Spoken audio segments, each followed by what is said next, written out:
جسے مبارکہ ہے حضرت ابو ہریرہ رضی اللہ تعالیٰ عنہ روایت کرتے ہیں کہ حضور صلی اللہ علیہ وسلم نے ارشاد فرمایا، میں ایسی باتیں دے کر بھیجا گیا ہوں جو جامع ہیں اور رعب کے ساتھ میری مدد کی گئی ہے۔ میں ایک بار سو رہا تھا کہ اتنے میں تمام روئے زمین کے خزانوں کی کنجیاں لا کر میرے ہاتھوں میں دے دی گئی ہیں۔ حضرت ابو ہریرہ رضی اللہ تعالیٰ عنہ نے کہا کہ حضور علیہ السلام تو تشریف لے گئے ہیں، وہ دنیا سے پردہ فرما گئے ہیں اور یہ خزانے تم حاصل کر رہے ہو، تمہیں دے گئے ہیں۔ یہ صحیح بخاری شریف جلد 2 میں ہے، صحیح بخاری شریف جلد 100 میں ہے، صحیح مسلم شریف جلد اول میں، صحیح مسلم شریف جلد 100 میں ہے، سنن نسائی میں، مشکاۃ شریف میں، تفسیر ابن کثیر اور بہت سی کتب ہیں جن کے اندر یہ حدیث موجود ہے۔ اس حدیث مبارکہ سے یہ بھی ثابت ہوا کہ میرے رب نے اپنے محبوب کو تمام خزانوں کی چابیاں عطا فرمائی ہیں۔ اللہ تبارک و تعالیٰ نے قرآن مجید میں ارشاد فرمایا،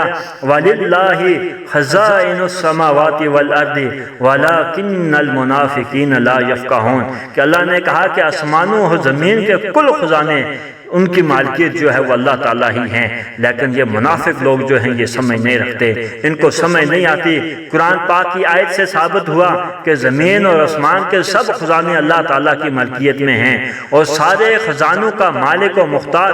اللہ تعالیٰ نے اپنے حبیب کو بنا دیا ہے، جیسا کہ قرآن اور حدیث سے ثابت ہے۔ اور یہ بھی معلوم ہوا کہ منافقین جو منافق لوگ ہیں ان کو یہ بات سمجھ نہیں لگتی، ان کو حضور کے اختیارات ان کی عقل میں نہیں آتے، وہ یہ سمجھ ہی نہیں رکھتے کہ حضور مختار کل ہیں، ان کو ہر چیز کا اختیار ہے۔ اسی طرح ایک اور حدیث ہے، حضرت ثوبان رضی اللہ تعالیٰ عنہ روایت کرتے ہیں کہ نبی اکرم صلی اللہ علیہ وسلم نے ارشاد فرمایا کہ اللہ تعالیٰ نے میرے لیے تمام روئے زمین کو لپیٹ دیا ہے، یہاں تک کہ میں نے اس کے تمام مشرقی حصوں اور مغربی حصوں کو دیکھ لیا۔ میرے خدا نے مجھے سرخ اور سفید خزانے بھی عطا کیے ہیں۔ یہ حدیث صحیح مسلم شریف جلد 100 میں ہے، سنن نبی داؤد میں ہے، سنن ابن ماجہ میں، جامع ترمذی میں، مشکاۃ شریف میں اور بہت سی کتب ہیں ان کے اندر یہ حدیث موجود ہے۔ یہاں پر بھی آپ علیہ الصلوۃ والسلام اللہ تعالیٰ کی عطا کا اعلان فرما رہے ہیں کہ مجھے سرخ اور سفید خزانے عطا کیے گئے ہیں۔ اب جس کو خزانے دیے جاتے ہیں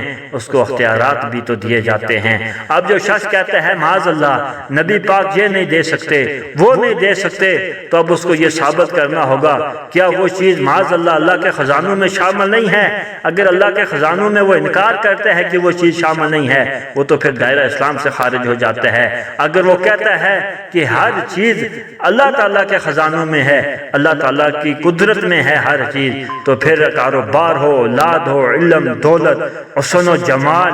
شہرت، امیری، فقیری، ولایت، تاج سکندری، بادشاہت، حکومتیں،